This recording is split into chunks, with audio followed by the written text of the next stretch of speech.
যদি এককভাবে কেউ জিততে পারে সে কি জোট করে, কোনো দরকার আছে? কোশ্চিন কেন করেন? আপনি আরেকজনকে কেন ভাগ দিবেন? আপনি একা পারবেন না বলেই তো শরিক নেন, রাইট?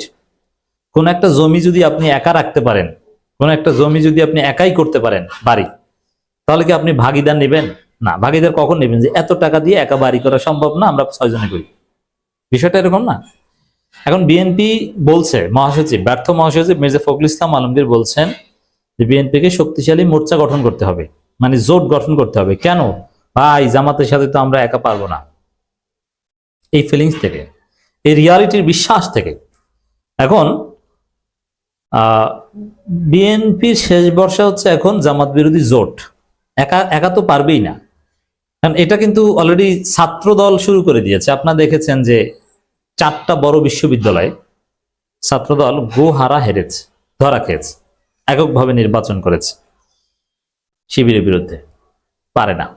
এখন তারা জোট করছে। জোট তো করছেই। ভিপিজিএস মানে প্রেসিডেন্ট প্রাইম মিনিস্টার পদ জোটের শরিকদের কার্যত সেরে দিচ্ছে। জিএস পদ ওটাও ভাড়াটিয়ে প্রার্থী। মজা না?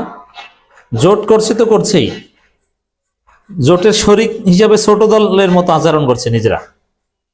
এটা হচ্ছে বিএনপির চরিত্র। জাতীয় নির্বাচনেও এখন জোট করতে চায়, মোর্চা করতে চায়, কিন্তু এটা পারবে না। দলিল, বিএনপি 237-38 আসনে প্রার্থী তালিকা ঘোষণা করেছে। ওইটা নিয়েই দেশে এক অস্থির পরিস্থিতি। রাস্তাঘাটে হাঁটতে ভয় ভয় লাগে। বাচ্চারা, অনেক নারীরা ঘুমাতে পারে না। তারা স্বপ্ন দেখে হঠাৎ কাফনের কাপড় পরা কিছু লোক আমার দিকে দৌড়ে আসছে। ঘুম হয় না, গভীর রাতে ঘুম হয় না, লাইট অন করে থাকে। কারণ কি? সে নোয়াখালীর কবিরাটে দেখেছে, বাজার করতে গেছে, মাছ কিনতে গেছে, মুরগি কিনতে গেছে, জামা কাপড় কিনতে গেছে। বাজারে দেখে এক পাশ থেকে কিছু লোক কাফনের কাপড় পরে দৌড়ে আসে, মানে সেই ভয়ঙ্কর স্বপ্নের মতো, অথচ বাস্তব। কি জন্য করছে? বিএনপির 2 গ্রুপের এক গ্রুপ করছে আর এক গ্রুপের মনোনয়ন বাতিলের দাবিতে। এই পর্যন্ত বিএনপির কয়েকজন শহীদ হয়েছে মনোনয়ন কেন্দ্রিক জিহাদে। বুঝতে পারছেন? মনোনয়ন জিহাদে কয়েকজন শহীদ হয়েছে। আরো অনেক শাহাদাতের পেয়ালা পান করার জন্য অপেক্ষমান। অনেকে স্বতন্ত্র প্রার্থী হিসাবে অলরেডি নিজেদেরকে ঘোষণা দিচ্ছে। অনেকে চরমোনাইতে যোগ দিছে, অনেকে জামাতের সাথে যোগাযোগ করছে। এখন বিএনপির অনেক এমপি ক্যান্ডিডেট আছে, এরা জামাতের সাথে কোন লাইনে যোগাযোগ করতে হবে ওটা বুঝে না, জানে না।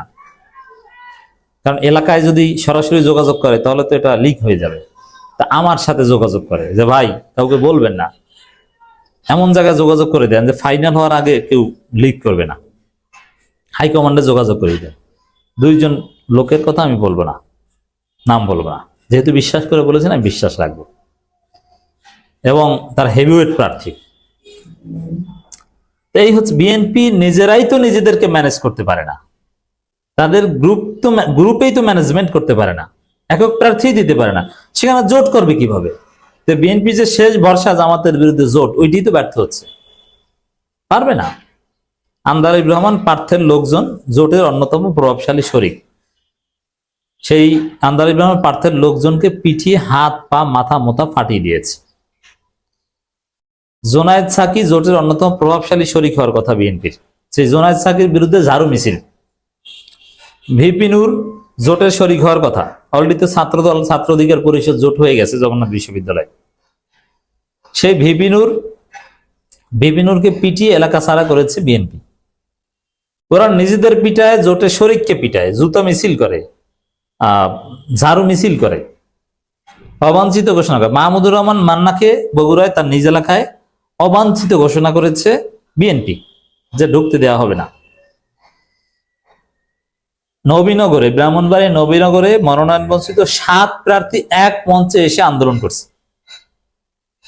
এই হচ্ছে বিএনপির অবস্থা। তো এই জায়গায় তারা কিভাবে জোট করবে, কিভাবে শক্তিশালী মোর্চা গঠন করবে? আর আসল ধরাটা তো এই জায়গার আগেই খেয়েছে। সেটা হচ্ছে যে এই যে বিএনপির যে এই সিট পার্টি রেসপেন্সার, যাদের মেম্বার চেয়ারম্যান হওয়ার মতো ভোট নাই, বিএনপির কাঁধে ভর করে নিজে ব্যক্তি হিরো হেভিওয়েট ওই জায়গা ব্যবহার করে জিততে চায়। বিএনপির এই ধরনের লোক যারা, তারা ধরাটা খেয়েছে নির্বাচন কমিশনের আইনে। তাদের খায়েশ ছিল যে আমার মার্কা তো মূলা, আমার মার্কা তো কেলা গাছ, আমার মার্কা তো খাজুর গাছ, আর কি বেগুন, তারপরে চায়ের কেটলি, বদনা, জুতার ফিতা, ইত্যাদি ইত্যাদি। এইসব মার্কা দিয়ে তো কাজ হবে না, মূল মার্কায় তো মানুষ ভোট দিবে না। তা আমি ধানের শীষে নির্বাচন করব, কিন্তু মজার বিষয় ওই মূলা, কেটলি, জুতার ফিতা মার্কায় নির্বাচন করতে হবে। খেজুর গাছ, তা আরো কি গাছ আছে, মাদার গাছ, মান্দার গাছ চেনেন, এগুলোতে নির্বাচন করতে হবে মনে হয়। তো এখন তো ধরা খেয়েছে বাকিটা। বিএনপি কিসের জোট করবে, কিসের জামাত বিরোধী মোর্চা? তো ফলাফল যেটা হবে, বিএনপি জামাত বিরোধী যে মোর্চা করবে, জোট করবে, ওই জোট সহ ধরা খাবে। যেমন 4 বিশ্ববিদ্যালয় ছাত্রদল এককভাবে মারা খেয়েছে শিবিরের কাছে, আর জগন্নাথ বিশ্ববিদ্যালয় জোট সহ ধরা খাবে। কারণ বাস্তবতা, জগন্নাথ বিশ্ববিদ্যালয় শিবির রাজশাহী, চট্টগ্রাম সব জায়গার চাইতে বেশি শক্তিশালী। যারা জানেন না তাদের জন্য জানাচ্ছি, জগন্নাথ বিশ্ববিদ্যালয় শিবিরের সাংগঠনিক শক্তি যে কতটা মজবুত কেউ জানেন না। রাজশাহী, চট্টগ্রামের চাইতে সাংগঠনিক ভোট 7ই সদস্য বেশি। ফিক্স ভোটার দিয়ে তো জিতে যায়, হল নাই, বাহিরের ভোটাররা ভোট দিতে কম আসে। তো মগবাজার থেকে একদম নিকটবর্তী হলো বাড্ডা। শুনলাম প্রথম ভূমিকম্পটা বাড্ডাতে হয়েছে, এবং সেটা ছিল রিক্টার স্কেলে 3.7 মাত্রার। এবং এর 1 সেকেন্ড পরেই মানে আরেকটা ভূমিকম্প হয়, সেটা হয় আবার সেই নরসিংদীতে। সেটার মাত্রা আরও ছিল 4.3 মাত্রার।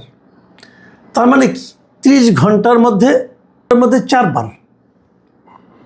ভাবুন, 30 ঘন্টার মধ্যে 4 বার ভূমিকম্প। আমার মনে হয় না আমাদের দেশের কেউ এই দেশে থেকে এই ধরনের অনুভূতি কারো হয়েছে, হয়নি। এখন এই ভূমিকম্পটা কি মানে কেন হলো, এটা কিন্তু এখনও অনেকে বিজ্ঞানীদের ব্যাখ্যা করতে পারে। মানে ভূগর্ভস্থ যে এইগুলো বিভিন্ন রকম প্লেটগুলো আছে সেগুলো সরে যায়, কী হয়, নানাভাবে তারা কিন্তু ব্যাখ্যা করতে পারে। আজকে আমি একটা ব্যাখ্যা পড়লাম একটা মিডিয়াতে, প্রথম আলোতেই পড়লাম। সেখানে ভূমিকম্প বিশেষজ্ঞ একজন আছেন, অধ্যাপক হুমায়ুন আক্তার। তিনি যে ব্যাখ্যাটা করেছেন, এই ব্যাখ্যাটা আমার কাছে কিন্তু খুবই মানে আপনার কী বলবো, টেনশনে ফেলে দিয়েছে আমাকে। উনি বলেছেন যে খুব শিগগিরই একটা বড় ভূমিকম্প হতে পারে। কারণ উনি যে কথাটা বলেছেন সেটা হলো প্রত্যেকটা ভূমিকম্পের পরেই না একটা আফটার ইফেক্ট, মানে কিছুক্ষণ পরে আরেকটা ভূমিকম্প হয়। এটা বলা হয় আফটার শক। এটা হয়ই, সবসময় আমরা দেখেছি, একটা ভূমিকম্প হয়ে গেলে আরেকটা ভূমিকম্প হয়। পরের ভূমিকম্পটা হবে হবে করছিলাম আমরা, কিন্তু সেটা কিন্তু হয়নি। পুরো একদিন পর, মানে আপনার প্রায় একদিন পরে আবার হয়েছে। আবার তারপর সারাদিনে পরপর ছোটো ছোটো 3টা হয়েছে। এই যে ছোটো ছোটো 3টা হওয়া, এইটাকে এই অধ্যাপক হুমায়ুন আক্তার খুব বিপজ্জনক ইঙ্গিত হিসাবে বলছেন। অধ্যাপক হুমায়ুন আক্তার কি বলেছেন সেটা বরং আমরা একটু শুনি, আপনাদেরকে শোনাই। বরং একটু ভয় পাওয়ার মতো বিষয় কিন্তু আছে। উনি বলেছেন যে গতকালের ভূমিকম্পের পর আফটার শক হবে এমনটা আগেই ধারণা করা হয়েছিল, তবে আফটার শকগুলো গুরুত্বপূর্ণ কারণ হিসেবে তিনি এই কথাও বলছেন যে ভূ অভ্যন্তরে যে ফাটল বা ফল্ট লাইনটি এতদিন ধরে প্রচণ্ড চাপে একে অপরের সঙ্গে আটকে ছিল, তা নড়তে শুরু করেছে এবং শক্তি নির্গমনের একটি প্রক্রিয়া চালু করেছে। এমন আফটার শক হতে হতে বড় ভূমিকম্প হবে, সেটা খুবই নিকটে হতে পারে।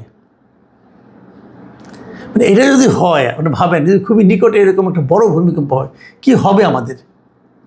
দেখেন, উনি আরও কিছু কথাবার্তা বলেছেন যে সিলেট থেকে কক্সবাজার পর্যন্ত বিস্তৃত বিশাল সাবডাকশন জোনের মধ্যে 8.2 থেকে 9 মাত্রার ভূমিকম্প শক্তি জমা হয়ে আছে এবং তিনি বলেন যে এটি যে কোনো জায়গায় হতে পারে। এটা শুরু হয়েছে ঘোড়াশাল থেকে, হয়তো সেখান থেকেই এটি উত্তরে বা দক্ষিণে বিস্তার লাভ করবে। অনেক বড় শক্তির একটি ভূমিকম্প তখন আঘাত হানবে। একবার ভেবে দেখুন, যদি অনেক বড় শক্তির একটা ভূমিকম্প আঘাত হানে আমাদের দেশে, কি হবে? আমাদের যে ভবনগুলো আছে সেগুলো কি ভূমিকম্প সহনীয় করে তৈরি করা হয়েছে? ভবনগুলিতে যে মাত্রা সিমেন্ট দেওয়ার কথা, রড দেওয়ার কথা, তাকে সবসময় দেওয়া হয়? এখানে কি চুরি হয় না? দেখবেন প্রায় বালি দিয়ে রাখি, কোনো মতো দাঁড়াই গেল, হয়ে গেল। কিন্তু দাঁড়াই গেলে দাঁড়াইয়ে তো থাকতে হবে, সে থাকার অবস্থায় কি আমরা আছি? এটা নিয়ে কিন্তু সামনের দিকে কী হবে বলা বড় কঠিন। এমনকি আমার অনেক বিশেষজ্ঞ এমনও বলেন যে আজকে যদি একটা ভূমিকম্প হয়, যারা বেঁচে যাবে তারাও আসলে বাঁচতে পারবে না। অনেকে এমন কথা বলে। কী কারণে? যেমন ধর যদি ভূমিকম্প হয় তো অনেক জায়গায় সোয়ারের লাইন ফেটে যাবে, চারিদিকে দুর্গন্ধ ভরে যাবে, আপনি কিচ্ছু করতে পারবেন না। গ্যাসের লাইন ফেটে যাবে, গ্যাস দিয়ে যে বেড়ে যাবে, সেখান থেকে আগুন ধরে যেতে পারে। আপনি কয়টা আগুন নিভাবেন? আপনি যে কত আগুন নিভাতে পারেন সেটা তো আমরা এয়ারপোর্টে দেখেছি একবার। এক আগুন নিভাতে সারাদিন লাগছে, শেষ করতে পারেন নাই। সব পুড়ে যখন ছাই হয়ে গেছে তারপর আগুন নিভছে, আপনি পারেন না নিভাইতে, অটোমেটিক নিভছে। তাহলে কি সারা শহরে আমরা সবাই জ্বলে পুড়ে মরে যাব? কি হবে একবার ভাবুন, কি ভয়ঙ্কর। তো তেমন ভূমিকম্প কিন্তু আমাদের আসতে পারে। আমাকে একজন বললেন, উনি একজন খুবই পরহেজগার মানুষ, উনি বলছিলেন বারবার যে এই ভূমিকম্প আসলে কিন্তু আল্লাহর একটা গজব হতে পারে। এবং কোরআনেও কিন্তু কয়েক জায়গায় এই ভূমিকম্পের কথা বলা হয়েছে, ভূমিকম্প কখন হয় না হয়। যেমন আমি আপনাকে একটা সূরার কথা বলি, সূরা আল আরাফ তার ৭৮ নম্বর আয়াতে বলা হয়েছে যে অতঃপর ভূমিকম্প তাদের গ্রাস করল আর তারা নিজ গৃহে উপর হয়ে পড়ে রইল। মানে কেউ খুবই অন্যায় করেছিলেন, কেউ কোনো একটা জাতি, তাদের উপর কীভাবে ভূমিকম্প হলো এবং তাদের কি পরিণতি হলো, সেটা সূরা আল আরাফের ৭৮ নম্বর আয়াত কিন্তু এখানে আছে। এই ভূমিকম্পটা আসলে কেন হয় সেটাও কিন্তু বুঝতে হবে। আরেকটা জায়গায় অনেকে বলছে যে ভূমিকম্প যে কিয়ামত যে হবে বলা হচ্ছে, ইসলামে যে কিয়ামতের কথা বলা হয় সেটা কিন্তু ভূমিকম্পের মাধ্যমেই হবে। আমি সেগুলো বলছি না, বাট ইসলামে কিন্তু এগুলোকে বলা হয়, যেমন সূরা আল ইসরা সেখানে বলা হয়েছে আমি নিদর্শনসমূহ প্রাকৃতিক বিপর্যয়গুলো পাঠাই শুধুমাত্র ভয় সতর্কতা প্রদর্শনের জন্য। তার এটাও কিন্তু একটা ব্যাপার যে আমাদেরকে সতর্ক করে দেওয়ার জন্য আল্লাহ এই ভয়গুলি পাঠাচ্ছে, নিদর্শনগুলি পাঠাচ্ছে। তা আমরা কি সতর্ক হচ্ছি? একবার ভাবুন, কালকে আমি বলছিলাম বারবার এই যে ভূমিকম্প যদি আরেকটু জোরে হতো, আমি আপনি কে কোথায় আছি জানি না ভাই, হয়তো সেখানে মরে পড়ে থাকতাম, আমাদের উপরে ছাদ পড়তো, কিছু একটা ভেঙে পড়তো, শেষ। আমাদের জীবন তো এতটুকুই। কিন্তু এই জীবনটাকে আপনি কিভাবে ব্যয় করছেন? আমি যদি সারাক্ষণ আমার মতলব থাকে কীভাবে আরও টাকা উপার্জন করা হবে, আরও মাল কামাই করতে হবে, কাকে ঠকিয়ে টাকা পয়সা উপার্জন করা যায়, দেশের কোন সম্পদটাকে বাইরে পাচার করা যায়, অথবা কাউকে একটা তদবির করে দিয়ে একটা অপকর্ম সাধন করা যায়, আমি যদি এইগুলি করি তাহলে আপনি বাঁচবেন কয়েকদিন। যেগুলো ভূমিকম্প কিন্তু আমাদের বুঝিয়ে দিয়ে গেলো যে আমার আপনার জীবনে কোনো গ্যারান্টি নাই রে ভাই।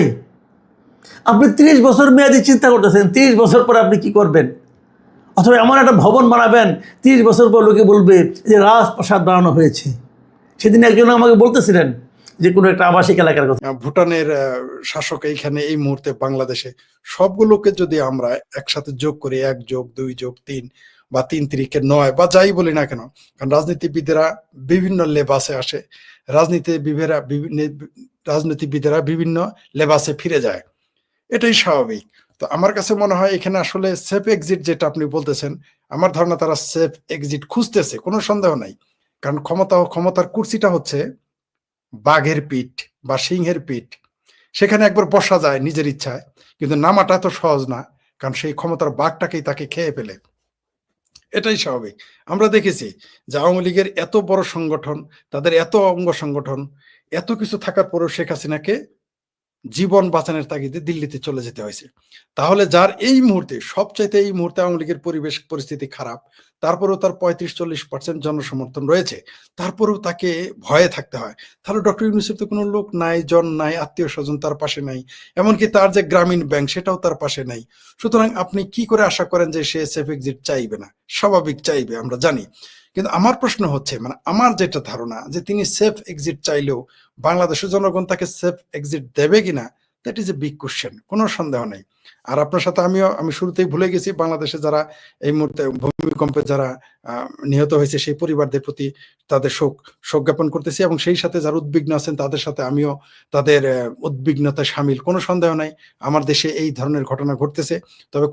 তবে বাংলাদেশে যে ভয়াবহ ভূমিকম্প ঘটবে এটা আজকে থেকে 25 বছর আগে বাংলাদেশের যারা ভূবিজ্ঞানী তারা গবেষণা করে বলে গিয়েছেন যে ঢাকাতে এমন কিছু ঘটবে যে মাটির 30 ফিট নিচে, মানে আজকের যে 28 তলা বিল্ডিংটা সেটাও নাকি পানি 30 ফিট নিচে থাকবে, এরকম ভবিষ্যৎবাণী তিনি আগেই করেছিলেন। এটা আমরা হাস্যরস মনে করেছিলাম, কিন্তু যে পরিস্থিতি দেখা যাচ্ছে যে কোনো দুর্ঘটনায় ঘটতে পারে। আমি মনে করি বাংলাদেশে যারা এগুলো দায়িত্বে রয়েছেন তাদের সতর্কতা অবলম্বন করা উচিত, এখনই বিকল্প চিন্তা করা উচিত, যাতে বাংলাদেশের ক্ষতি তো হবেই, যাতে ক্ষতিটা সবচেয়ে কম ক্ষতির মধ্যে থাকে সেই দিকে আমাদের বিবেচনা করতে হবে। আসে এবার মূল কথা যে সেফ এক্সিট তারা চাইতে পারে। বাংলাদেশ আওয়ামী লীগের কেউ বলেন খুব পোলাইটলি ভাবে যে তারা আইনের মাধ্যমে তাদের বিচার করবে, কিন্তু আমার বিশ্বাস, আমি যেহেতু বাংলাদেশের সাধারণ মানুষের সাথে মিশি, সাধারণ মানুষের সাথে কথা বলি, আমার বিশ্বাস এদের কেউ সেফ এক্সিট পাবে না।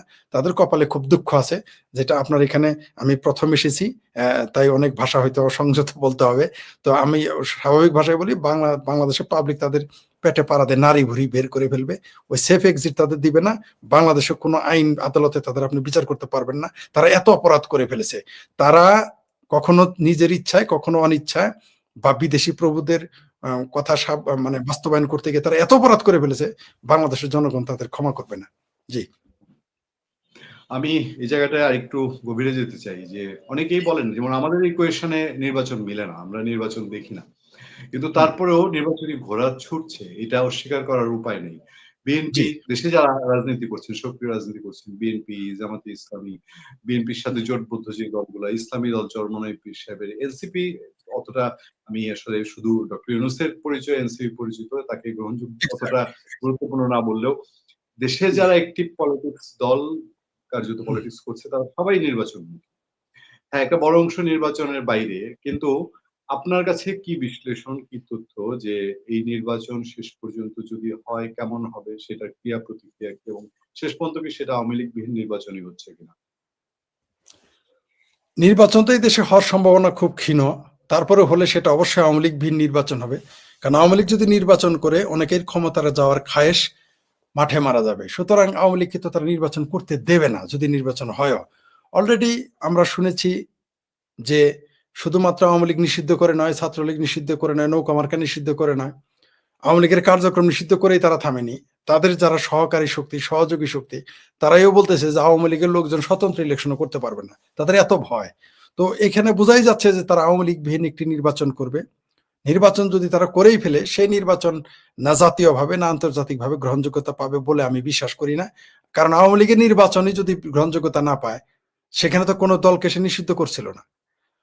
আওয়ামী লীগ তো ধানের শীষ নিষিদ্ধ করেনি, আওয়ামী লীগ তো বিএনপিকে নিষিদ্ধ করেনি, আওয়ামী লীগ তো জামাতে ইসলামকে নিষিদ্ধ করেছিল না।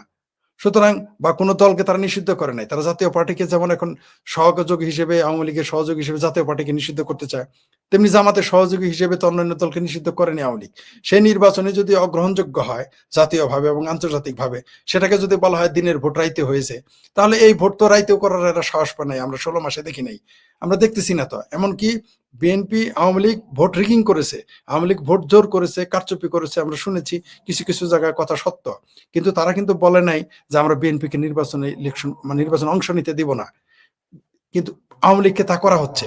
সুতরাং এই নির্বাচন আর জাতীয় পার্টিকেও যদি আপনি অংশ নিতে না দেন, তাহলে বাংলাদেশে তো 50% মানুষ নির্বাচনে অংশগ্রহণই করলো না। তাহলে সেই নির্বাচন নিয়ে আপনি কিভাবে গর্ব করবেন, কিভাবে আওয়ামী লীগকে বলবেন যে তোমরা তো তোমরাও যা আমরাও তা? বরং এরা 2 কদম আগে নিকাল গেয়া। আজকে যারা আছে তারা 2 কদম আগে নিকেল গিয়া, তাদের কাজ, তাদের কর্ম, তাদের সকল কথাবার্তা, আলোচনা তাই বোঝা হচ্ছে। সুতরাং আপনি এই নির্বাচনের জাতীয় এবং আন্তর্জাতিকভাবে কোনো গ্রহণযোগ্যতা থাকবে না। আর নির্বাচন যদি হয়ও, সম্ভবত নির্বাচন হবে না, অন্য আরো কিছু ঘটতে পারে যা আমরা এখনো চিন্তা করতে পারতেছি না বা কল্পনা করতে পারতেছি না। ঠিক যেমন 5 তারিখে ঘটবে এটা আমরা কল্পনা করি নাই, এরকম অনেক কিছু ঘটে যেতে পারে। জি, তবে আমি একটা জায়গায় ঠিক দ্বিমত বা বিতর্ক বলবো না, একটু অবজারভেশন, সেটা হলো জামাতে ইসলামী নিষিদ্ধ ছিল বলেই তো তাকে 18 সালে ভিন্ন পরিচয়ে নির্বাচন করতে হবে। জামাত ইসলামীর নিবন্ধন বাতিল করেছিল, তাকে তো বলেনি যে তারা তো ধানের শীষ মার্কা ইলেকশন করেছে, তাদের তো নিষিদ্ধ, রাষ্ট্র তাদের দলীয় ভাবে নিষিদ্ধ করে নাই, নিবন্ধন বাতিল হয়েছিল। আরেকটা যেটা আপনি বলছেন যে আন্তর্জাতিকভাবে গ্রহণযোগ্য হবে না, ইউরোপীয় ইউনিয়ন কিন্তু সার্বিক এখনো এই সরকারকে সহযোগিতা করছে ভোট আয়োজনের বিষয়ে। এবং আন্তর্জাতিক সম্প্রদায় এই যে তারা তো জানে না তা না। যাদের কথা আমরা শুনি যারা $29 বিলিয়ন ইনভেস্ট করেছে ইউএসএ যে জি। রিজিম চেঞ্জের জন্য, তারাও তো কেউ বলে না যে তোমরা যেই ভোটের দিকে যাচ্ছ, তারা বলে যে তোমরা একটা ভোট করো, আমরা আহ নির্বাচিত সরকার দেখতে চাই। ফলে আন্তর্জাতিকভাবে গ্রহণযোগ্য হবে কিনা এই জিনিসটা আপনি যেটা বলছেন যে সেটা কি নাকি 24-এর ভোট যেটা ধরেন বিএনপি জামাত ছাড়া হয়েছিল বা আরো কিছু রাজনৈতিক দল, আওয়ামী লীগকে কিন্তু ইন্টারন্যাশনাল কমিউনিটি বলে নাই যে এই ভোট এই দল ছাড়া হয়েছে, তোমাদেরকে আমরা মানি না, মেনে নিয়েছে, সবাই মেনে নিয়েছে, ইউএসএ সহ মেনে নিয়েছে। এইরকম দিকে কি যাচ্ছে বাংলাদেশ আবার?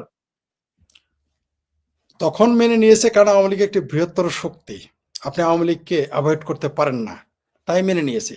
কিন্তু জামাতের সেই শক্তি নাই যে আওয়ামী লীগকে বাদ দিয়ে নির্বাচন করবেন। আপনার দেশে তো গ্রহণযোগ্যতা পাইতে হবে, বিদেশে বিদেশে বিদেশির কথা তো পরে, আগে তো দেশে আপনার গ্রহণযোগ্যতা পাইতে হবে। আমি আপনাকে লিখে দিতে পারি, জামাত যদি ক্ষমতা মানে ধরেন ইলেকশন কথিত মানে সুপার আমরা মানে সুপার হাই ড্রিম, আমরা যদি একটা সুপার ড্রিমে আমরা যাই, জামাত ক্ষমতায় গিয়েছে, আজকে আপনি যেমন সেনাবাহিনী পাহারায় চলতে হচ্ছে ইউনূসকে, ওই জামাতকে তো সেনাবাহিনী পাহারায় চলতে হবে। তা আপনি ম্যাজিস্ট্রেসি পাওয়ারতে চলবেন? বিদেশি আপনি যে ইউরোপিয়ান ইউনিয়নের কথা বলেন, তারা চাচ্ছে যে তারা অনেকটা মানে ওই সাত গায়ের মাতবর যখন মাতাব্বরি করে তখন অনেক কথাই বলে যে কোন রকম আগে একটা ফয়সালাই নিয়ে আসে, নির্বাচনের কথা বললেই পরিস্থিতি ভিন্ন দিকে যাবে, নির্বাচনের কথা উঠলেই অংশগ্রহণের কথা আসবে। আপনি নির্বাচন শেষে গিয়ে দেখবেন তখন বিবৃতি অলরেডি তো শেখ হাসিনার যে বিচারের রায় ঘোষণা করলো, আন্তর্জাতিক সকল সংস্থা তো এটাকে বলছে যে এটা বিচারের নামে প্রহসন হয়েছে, আমরা তো দেখলাম, তাদের ঘোষণাই তো দেখলাম। সুতরাং নির্বাচন হয়ে গেলে ইউরোপিয়ান ইউনিয়ন যেটা বলতেছে সেটা নির্বাচন হওয়ার পরে না বুঝবেন যে কি বলে আর কি বলে না। তারা এখন চাচ্ছে যে আপাতত একটা নির্বাচনের পরিবেশ সৃষ্টি হোক, কারণ Bangladesh is a time bomb. এটা কে বলেছে? জাপানি পত্রিকা। তো এটা তো বিদেশিরা এটা তো পরখ করতেছে, যেহেতু একটা টাইম বোমের অবস্থায় আছে, সুতরাং এটাকে অন্তত ডিফিউজ করার জন্য একটা কিছু তারা বলতেই পারে। কিন্তু আমি নিশ্চিত এই আওয়ামী লীগ ছাড়া নির্বাচন হলে আপনি যেই দেশে আপনি 50% মানুষ ছাড়া, ভোটার ছাড়া আপনি নির্বাচন করবেন, সেটা বিদেশিরা গ্রহণযোগ্যতা দিলেই তাতে কি যায় আসে? বাংলাদেশের মানুষের কাছে তো গ্রহণযোগ্যতা পেতে হবে, তাই না? শুধুমাত্র তো একতরফা, দেশেও গ্রহণযোগ্যতা পেতে হবে, আন্তর্জাতিকভাবে গ্রহণযোগ্য হইতে হবে। তা না হলে আর যারা আপনি বিদেশের কথা বললেন, তাহলে তো এই যে দেশে যারা বিরোধিতা করলো, কেন বিরোধিতা করছে? যারা যে সকল বুদ্ধিজীবীরা শেখ হাসিনা নির্বাচনের বিরোধিতা করেছে, সেই একই কারণ এখন বিদ্যমান, তারা এখন কেন বিরোধিতা করতেছে না এই নির্বাচনের? এই প্রশ্নটা সামনে চলে আসবে। বরং এই মুহূর্তে বিদেশিদের এবং দেশের বুদ্ধিজীবীদের মুখস্থ উন্মোচিত হয়ে গেছে। এই দেশের একজন বুদ্ধিজীবী বলেছেন জামাতের সমালোচনা করা ফ্যাসিজম, অথচ পৃথিবীতে গণতন্ত্রের প্রথম ও প্রধান শর্ত হলো সমালোচনা করতে দিতে হবে। এটা হলো গণতন্ত্রের কথা। আর আপনি বলেছেন যে জামাতের সমালোচনা করা ফ্যাসিজম। এইভাবে বুদ্ধিজীবীদের মুখোশ উন্মোচিত হচ্ছে, তেমনি বিদেশি যারা বিদেশি প্রভু যারা আছেন তাদেরও মুখোশ আস্তে আস্তে উন্মোচিত হবে। কারণ জনগণই সর্বশেষ, বাংলাদেশে জনগণই এই দেশের মালিক, জনগণই ফয়সালা করবে কি হবে কি হবে না। বিদেশিরা বললেও কিছু হবে না, বা জামাত বললে হবে না। জামাত এই দেশে কোনো রাজনৈতিক দল না, তাদের কোনো RRCS নেই, তারা পাকিস্তানি, তাদের কথা আমাদের যায় আসে না। এই বাংলাদেশে যদি জামাত কখনো কেউ ক্ষমতার বসানোর স্বপ্ন দেখে, এই দেশে আবার যুদ্ধ হবে, মানুষ রাস্তায় নেমে যাবে আর অস্ত্র ধরবে, যুদ্ধ শুরু করে দেবে, কেউ ঠেকাইতে পারবে না। ইউরোপীয় ইউনিয়ন এসে জামাতকে ক্ষমতায় বসাইতে পারবে না, বা কোনো কমিশন কোনো মিডল ইস্টে কোনো দেশে এসে বসাইতে পারবে না। এই কারণে আমরা 30 লক্ষ মানুষ প্রাণ দেয় নাই, অগণিত নারী সম্ভ্রম দেয় নাই। আমাদের 30 লক্ষ মানুষের প্রাণ অগণিত নারী সম্ভ্রমে কেনা আমার এই বাংলাদেশ। এই বাংলাদেশে জামাত ক্ষমতায় আসবে, এটা যারা আশা করতেছে বা করতে চাচ্ছে, কোনোদিনই সেই স্বপ্ন সফল হবে না। বাংলাদেশের জনগণ দুঃস্বপ্নে পরিণত করবে তাদের স্বপ্নকে। যদি আমি শেখ হাসিনার বিচার প্রসঙ্গে যেতাম, সেই বিচারের বিষয় রিয়েকশন গুলো আমরা জানি, দেশের ভেতরে, শুধু দেশের বাইরে না, দেশের ভেতরেও রিয়েকশন হয়েছে। বহু জন মুখ ফুটে ট্রাইব্যুনাল নিয়ে কথা বলেছেন, তার এই ট্রাইব্যুনালের অধিকার নিয়ে কথা বলেছেন, এবং ভবিষ্যতে কি হতে পারে সেগুলো বলেছেন। আমি শুধু জানতে চাই, আমি আবার একটু অজিত দোভাল এবং খলিলুর রহমান ইস্যুতে যেতে চাই, যে ওনারা যে বৈঠক করলেন এই খবর আমরা পেয়েছি। আপনারা কি এমন কোন খবর পেয়েছেন যে দেশে যে শেখ হাসিনাকে ফেরত আনতে চায় সরকার, আন্তর্জাতিক আদালতে যাবে, তারপরে ইন্টারপোলের রেড অ্যালার্ট আসবে? তো খলিলুর রহমান সাহেব যে গেলেন, ওনার সাথে কি অজিত দোভালের এই বিষয়ে কোনো কথাবার্তা হয়েছে বলে মনে হয় কিনা? মানে ওনারা কি এটা তুলেছেন কিনা, নাম্বার ওয়ান। নাম্বার টু হচ্ছে, সেই বৈঠকে কি কোনো মধ্যস্থতার ব্যাপার বা এরকম আমরা বিভিন্ন দিকে বিভিন্ন হুইসপারিং শুনি, হুইসপারিং নাকি আরো কিছু খবরাখবর, তথ্য বা ভারতীয় কোনো সংবাদ মাধ্যমে কোনো তথ্য দেখেছেন কিনা? আপনি খুব চমৎকার একটা কথা বলেছেন, প্রশ্ন তুলেছেন যে ওইখানে আসলেই তো তাদের সাথে তো আর তারা তো বিয়ের ঘটকালি করতে যায় নাই, তারা তো কেউ কারো বিয়ে হওয়ার জন্য কেউ কারোর সাথে দেখা করেনি। অবশ্যই দেশের রাজনীতি, এবং যখন ঠিক যেই মুহূর্তে বাংলাদেশ ভারতের নাম নিতে চায় না, ভারত ও বাংলাদেশকে মার্কিং এ রেখেছে, তখন বাংলাদেশের এই এই যে উপদেষ্টাকে, প্রতিরক্ষা উপদেষ্টাকে ডেকে নিয়ে গেলেন। তো এখানে তো অবশ্যই তাদের মধ্যে কোনো গভীর এবং গুরুতর আলোচনা হচ্ছে, দেশের রাজনীতি, সমরনীতি, বহু বিষয়ে যে আলোচনা হচ্ছে তাতে কোনো সন্দেহ নাই। আর আপনি যেটা বললেন যে সেফ এক্সিটের ব্যাপার সেপার এখানে থাকতে পারে, অবশ্যই আছে। তারা এখানে নির্বাচনের কথা উঠেছে, নিঃসন্দেহে কথা উঠেছে, তাদের সেফ এক্সিটের কথা উঠেছে, নিরাপত্তা, রাজনৈতিক নিরাপত্তা, তারপর সীমান্তের নিরাপত্তা, রোহিঙ্গার ব্যাপার আছে, রোহিঙ্গা গোষ্ঠীর ব্যাপার আছে, বাংলাদেশের জঙ্গিবাদের ব্যাপার আছে। আর যেটা বললেন যে আপনার কি যেন বললেন প্রশ্নটা, খলিলুর রহমানের বলে গেলাম। বৈঠকে আর আওয়ামী লীগ ইস্যু বা অন্য কিছু, ভারতীয় সংবাদ মাধ্যমে আওয়ামী লীগ ইস্যু তো আছে। শেখ হাসিনা দেশে তো শেখ হাসিনাকে তারা সাংঘাতিক, ঠিক আছে না, এটা এই সাহস তাদের হবে না। কারণ খলিলুর রহমান একদিকে হলো তার পাসপোর্ট নাই, দ্বিতীয় হলো তিনি বাংলাদেশী নাগরিক নন, তৃতীয় হলো তিনি, তার নামে খুনের অভিযোগ রয়েছে, ব্যভিচার এবং খুনের অভিযোগ রয়েছে। তো এই মানুষ নীতিগতভাবেই তারা স্খলিত, আর তিনি রাজনৈতিক ব্যক্তিত্বও নন। শেখ হাসিনাকে ফেরত চাইতে হলে রাজনৈতিক ব্যক্তিত্ব হইতে হবে। এটা যদি মির্জা ফখরুল হইতো তাহলে আমরা মনে করতাম যে তিনি চাইতে পারেন। খলিলুর রহমানের সেই সেই এই ডক্টর জাহিদুর রহমানের ভাষায় সেই হ্যাডামো নাই, সেই চেতনতার নাই, সেই যোগ্যতাও নেই, সেই সাহসতার নাই। প্রশ্নই আসে না শেখ হাসিনাকে কোন আইনে তাকে চাবে। প্রথমত এই বিচার প্রক্রিয়াই তো অবৈধ। প্রথমত ইউনূস সরকারকে কেউ কেউ অবৈধ মনে করে, আচ্ছা ওটাও বাদ দিলাম। এই যারা বিচার প্রক্রিয়ায় জড়িত ছিল, যে যে তিনজন বিচারক ছিলেন, বিচারপতি, তাদের ব্যাপারে তো বলে তাদের সেই যোগ্যতাই নাই। এটা যারা, আমি তো আইন বিশারদ না, আইনের ছাত্র না, যারা আইন বিশারদ, আইনের ছাত্র, তারাই বলেছে তাদের এই যোগ্যতাই নাই।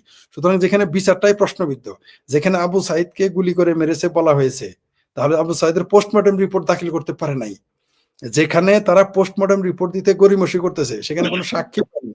এই বিচারটাকে আপনি কিভাবে, আপনি টিভিতে ভাষণ দিয়েছে তার কারণে যদি আপনি বলেন, এই যে আমরা টিভিতে কথা বলতেছি, এখন যদি ইউনূস সরকার বলে যে এই দুইজন কথা বলতেছে এদেরকে তো হত্যা মামলা দিয়ে, তো এটা তো হইলো না। যে বলতে পারে আমরা উস্কানি দিয়েছি, এটা তো হইলো না। আর উস্কানি দিলেই, আর পুলিশ গুলি করলেই যদি আপনি তাকে ফাঁসি দিতে পারেন, তাহলে যে এখন যে দুই পুলিশ কর্মকর্তা, একজন বললে গুলি করবে বাসে আগুন দিলে, আরেকজন বললো ব্রাশ ফায়ার করবে মিছিল করলে, তো তারা কি?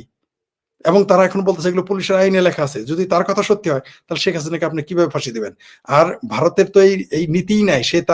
তারা বলে অতিথি দেব ভব, তারা অতিথিকে দেবতা মনে করে। আপনি শেখ হাসিনাকে তারা অতিথির মর্যাদা দিয়েছে, তাকে আপনাকে ফেরত দিবে এই আশা তারা কেন করে? তার চেয়ে বড় কথা, তারা তো সাহসই পায় নাই। তারা তো এই সাহসই তাদের নাই বলার যে তুমি শেখ হাসিনাকে ফেরত দাও। শেখ হাসিনাকে ফেরত চাইলে ইন্টারপোল বললেন, শেখ হাসিনাকে আপনি আপনি যারা বাংলাদেশের জেলখানা থেকে দাগি আসামি, সাজাপ্রাপ্ত আসামি, সন্ত্রাসী জঙ্গিদের ছেড়ে দিয়েছেন, যারা সরাসরি ওয়াজের মঞ্চে এসে বলে যে তারা সোভিয়েত ইউনিয়নে এতজন সৈন্য জবাই করেছে, তারা অমুক জায়গায় এটা মেরেছে, তমুক জায়গায় এটা মেরেছে, তাদের আপনি প্রকাশ্যে ঘুরতে দিয়ে, আর শেখ হাসিনা যিনি কয়েকবারের প্রধানমন্ত্রী, বাংলাদেশ আওয়ামী লীগের সভানেত্রী, আপনি তাকে একটা ক্যাঙ্গারু কোর্ট, যারা আপনারা বলেন, আমি সেটাকে চ্যাঙ্গারু কোর্ট বলছি, চ্যাঙ্গারু কোর্টের রায় দিয়ে আপনি তাকে ধরে নিয়ে আসবেন? এটা কি সম্ভব? কখনোই সম্ভব না। কোনো আইন এখানে কাজ করবে না, কারণ আপনারা নিজেরাই তো আইন ভায়োলেট করেছে, তাহলে তো প্রমাণই করতে পারবে না। জি ভাই, আলোচিত আরেকটা টপিক, গণভোট বাংলাদেশে। অনেক বছর পর, আমরা যখন ছোট ছিলাম, কিশোর ছিলাম, আপনিও তখন সেই বয়সে। আমার একটা অভিজ্ঞতা আছে। আমি ক্লাস 4-এ বা 5-এ, 84-এর যেটা গণভোট হলো, তখন ক্লাস 4-এ পড়ি আমি, 84-তে। সেই সময় আমার বাসার পাশেই প্রাইমারি স্কুল, সেটাই পড়তাম। তো স্যাররা আর কোলাতে পারছেন না, বিকেল হয়ে গেছে, গণভোট। আমি ভোট দিয়েছিলাম শখানেক। স্যাররা ডেকে বললো যে দেখো একটা ভোট পারতেছি না। তো গণভোট নিয়ে এই হলো আমার শিশুবেলার অভিজ্ঞতা। এরপর তো আর গণভোট দেখি নাই। এই যে গণভোট, এখানে প্রশ্নমালা আছে, প্রশ্নমালার উপরে গণভোট হবে যদি হয়, তো এই বিষয়টাই আপনার অবজারভেশন কি? আপনি কিভাবে দেখছেন? আপনার এক্সপেরিয়েন্স, আপনি তো শিশুবেলা গণভোট দিয়েছেন। আমরা সেই ভোট কেন্দ্রে, যে আপনারা তো ডাঙ্গুলি বলেন, আমরা চন্টি বান্টি খেলেছি। আমরা তো ভোট বুঝি না তখন, অজপাড়া গায়ে থাকি মানুষজনের জন্য আমরা চন্টি বান্টি খেলতেছিলাম, সেখানে গণভোট হয়েছিল। আমরা তখন ছোট, আমরা তো বুঝি না যেটা গণভোট হচ্ছে। এখন বুঝি যে সেদিন গণভোট ছিল। তো এই যে বিষয়গুলো, যে গণভোটের কথা বলছেন, গণভোট সম্পর্কে বাংলাদেশে শুরু থেকে নেতিবাচক ধারণা, শুরু থেকে গণভোট সম্পর্কে মানুষের ধারণা স্পষ্ট না, হাস্যকর সব ধারণা। এই দেশে গণভোট কেন? আবার দেখেন জামাত হুমকি দিয়েছে যে গণভোট না হইতে দিলে তারা নাকি গৃহযুদ্ধ শুরু করে দিবে। তাহলে গণভোটের উপরে হঠাৎ করে জামাতের এত আগ্রহ কেন? আর কিসের উপর গণভোট?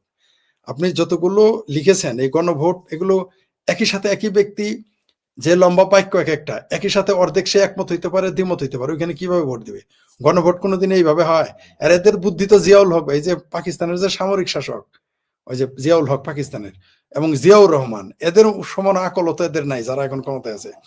জিয়াউর রহমান এই দেশে হানা ভোট দিয়েছিল, কি কারণে আপনি জানেন? যে লেখা ছিল এই সরকার চায় কি চায় না। পাকিস্তানের জিয়াউল হক লিখেছিল, আপনি কি কোরআনের আইন সমর্থন করেন কি করেন না? যদি করেন হ্যাঁ, তাহলে জিয়াউল হক টিকে গেল। তো এইরকম একটা এক লাইনের ফালতু কিছু বক্তব্য দিলে তাও মানুষ ভোট দিতে যেত। আপনি যে গণভোট লিখেছেন ওগুলো পড়তে পড়তে অনেকে আছে তো বাংলাদেশ আন্দোলন করে তো পড়তেই পারবে না, তারা জানেই না, লেখাপড়াই জানে না, তারা ওখানে ভোট দিবে? তারা তো জানে না ওখানে কি লেখা আছে। তারা আজও ঢেরা মানে বিদ্যাঙ্গ পড়তে পারবে তারা? বলে পড়তে পড়তে যে সময় গণভোট কে দিতে যায়, আর গণভোটের কি কারণ, গণভোট কেন দিবে, কি কারণ, কি উদ্দেশ্যে গণভোট দিবে? এই দেশে গণভোটের ভিত্তি কি? আর যে ভোট হচ্ছে, ভোটকে কে মানবে? আপনি বাংলাদেশের অর্ধেক মানুষকে আপনি ভোট দিতে দেবেন না, আগে ডিক্লেয়ার দিয়েছেন। তাদের প্রতিনিধি নির্বাচন করতে দিবেন না, সেই গণভোট নিয়ে মানুষ কিভাবে আগ্রহ দেখাবে? মানুষ তো গণভোট নিয়ে ভাবতেছে না। গণভোট দিয়েছে একটা ঝামেলা সৃষ্টি করার জন্য। জামাত জানে যে যদি স্বাভাবিকভাবে ভোট হয় তাদের জামানত বাজেয়াপ্ত হবে, তাদের আবার সেই বেকারে পরিণত হইতে হবে। ওই যে বলেছে যে বাংলাদেশকে তারা মধ্যপ্রাচ্য থেকে জাকাত এনে খাওয়াবে, বাংলাদেশে তাদের জাকাত খেয়ে চলতে হবে। তাদের ব্যাংক এখন তো তাদের অনেক টাকা হয়ে গেছে, জাকাত আনতে আনতে ব্যাংক বানিয়ে ফেলছে। তো তারা এখন তাদের আবার ওই জাকাত বা ব্যাংক নিয়ে চলতে হবে।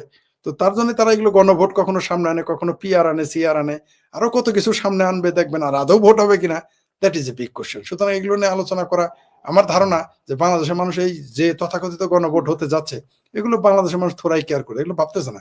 গ্রামে অঞ্চলে আপনি ফোন করেন, আমি সবসময় একেবারে অজপরা গায়ের সাধারণ পেশার মানুষের সাথে কথা বলি, তারা গণভোটকে এটা বুঝেই না। তারা বুঝে ভোটাভুটি। আর গণভোট আসবে কেন? আপনি কিসের গণভোট নেবেন? আমার প্রশ্ন তার আগে যে আপনি কিসের ভোট চান, কার ভোট চান? আপনি তো প্রথমেই বলে দিয়েছেন 50% লোক জাতীয় পার্টি এবং আওয়ামী লীগ ইলেকশন করতে পারবে না। তো এই ভোটের কি মূল্য আছে?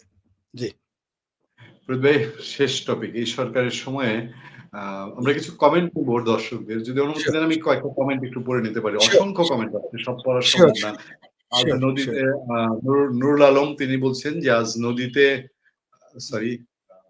আজ নদীতে বোধহয় মাছের বদলে লাশ পাওয়া যায়। আচ্ছা, নির্বাচন, আরেকটি নির্বাচন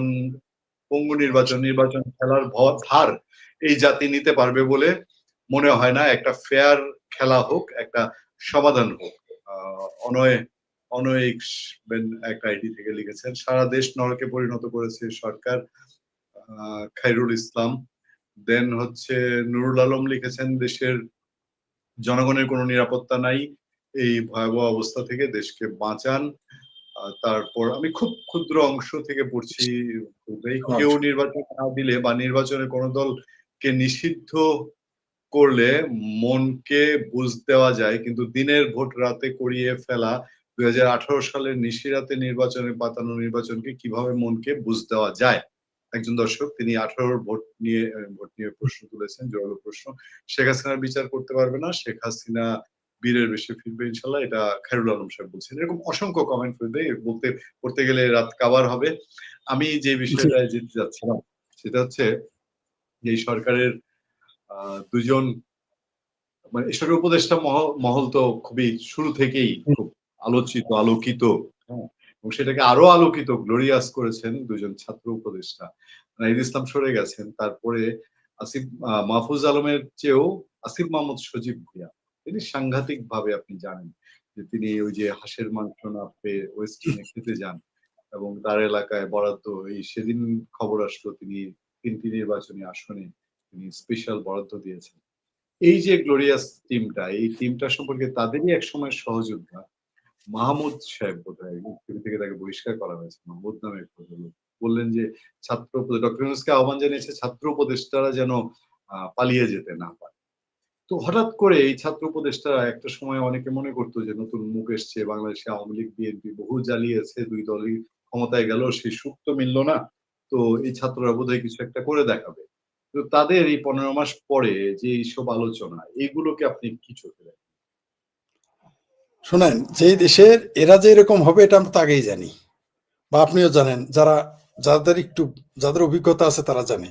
এই দেশের সমাজ ব্যবস্থা হচ্ছে যে যে কোনো মূল্যে তুমি পয়সা কামাও, সেটা যে কোনো উপায়ে, তো তারা তো দুর্নীতি করবেই। এই ব্যাপারে বীর মুক্তিযোদ্ধা ফজলুর রহমান সাহেব তো বলেছেন যে কেসকি বান্দির পোলারা সুলতান খা হয়ে গেছে। এখন যারা চলতো মেসে, বিএনপির আরেক নেতা বলেছেন, খালেদা জিয়ার উপদেষ্টা, তিনি আমাদের সাথে লাইভে এসে বলেছেন তিনি বলেছেন এরা চলতো বাসে, থাকতো মেসে, এখন তারা ওয়েস্টিনে যায়, এখন তাদের রাতে হাঁসের 5 তারকা হোটেলের হাঁসের খাদ্য তাদের লাগে। আরেকজন আমাদের, আমি যাদের জাতীয় ভাতিজা বলতাম আগে, রাগ করে দেখে এখন ভাবির ছেলে বলি বা ভাবির পোলা বলি, হান্নান মাসুদ যেন কি যেন, সে তো বলেছে, সে 5 আগস্ট কি বললো, তাদের বাড়ির সবচেয়ে ভাঙা বাড়িটা তার, এখন সে বলতেছে তার বাড়ি সবচেয়ে নাকি গ্রামের মধ্যে সবচেয়ে বড় বাড়ি। মানে অদ্ভুত ব্যাপার তারা কথা বলে। তো বাংলাদেশের যে প্রেক্ষাপট, এখানে ক্ষমতায় পেলেই আপনি দেখেছেন তানভীর নাকি কি যেন নাম, ওই এনসিপির আরেক নেতা ছিল, দেখতে একেবারে দরবেশের মতো, এত বড় বড় দাড়ি, এত বড় বড় পাগড়ি পরে তিনি আসছিলেন। তার বিরুদ্ধে অভিযোগ রয়েছে 400 কোটি টাকা তসরুপ করেছেন। তো এরা এগুলো করবেই, কারণ এটা করবে, এটাই স্বাভাবিক। বাংলাদেশের প্রেক্ষাপটে এটাই বলে, যারা ক্ষমতার একেবারে কাছাকাছি যায় তারা সবসময় দুর্নীতি করে এবং ক্ষমতার অপব্যবহার করে, এটাই আমাদের দুর্ভাগ্য। এই জন্যই তো বাংলাদেশে আজকে এই অবস্থা। আপনি দেখেন যে মেয়েটা বীর মুক্তিযোদ্ধা ফজলুর রহমান সাহেবের বাসার সেগুন বাইচের সামনে বৃষ্টি ভাষায় গালি দিল এবং তীব্র প্রতিবাদ জানালো, তার বিরুদ্ধে 10 লক্ষ টাকা চুরির তসরুপ, চাঁদাবাজি তসরুপ, 20 লাখ জেলে টাকা। আছে। যে 20 লাখ টাকা। আবার আরেকজন মেয়ে দেখলাম, যিনি কয়েকদিন আগে খুব লম্বা কথা, হ্যাঁ, আবার কয়েকদিন আগে একটা মেয়েকে দেখলাম লম্বা কথা বললো, 25 নম্বর ভাঙতে গেল, সেই মেয়েকে দেখে এক সাংবাদিককে সে ব্ল্যাকমেল করে টাকা আদায় করতেছে। তো এটাই তো তাদের চরিত্র। নারীরাই যদি 20 লাখ 10 লাখ টাকার কেস আসে, তো পুরুষেরা কি করবে? আর যারা গিয়েছে, আপনি দেখেন, যাদের আগে লোকাল বাসে চলতে হইতো, তারা 150 গাড়ি নিয়ে বাড়িতে যায়। তো এটা তো দুর্নীতি ছাড়া তো সম্ভব না।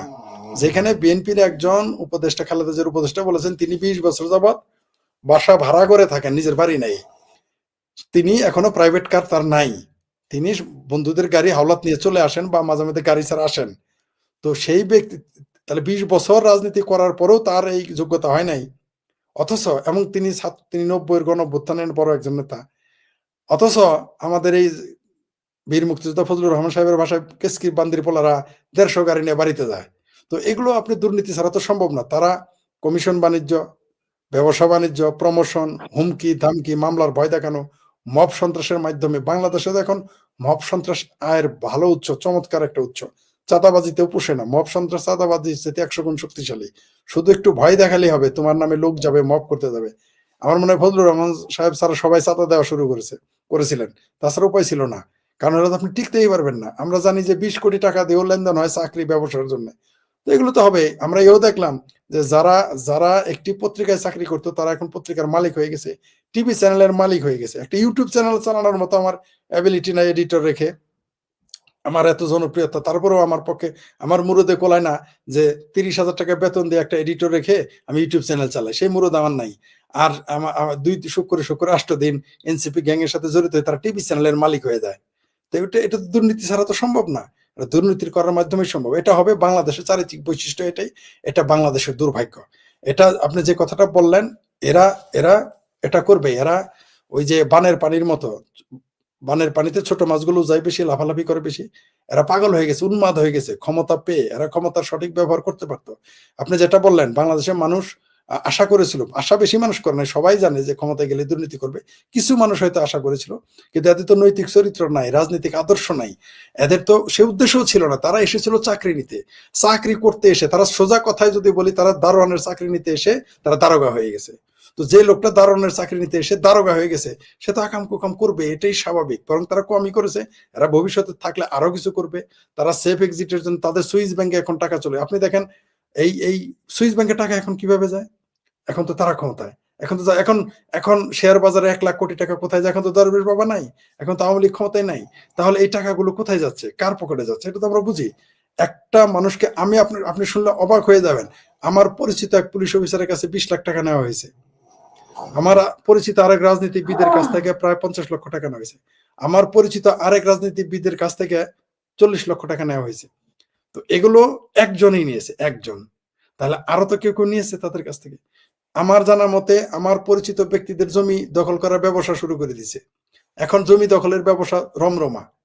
এখন ট্রান্সফার, শুধু একটা ভয় দেখানো যে আপনাকে কিন্তু সরিয়ে দেবো আওয়ামী লীগের দোসর বলে, এটুক বললেই আপনার পকেটে টাকা চলে আসবে।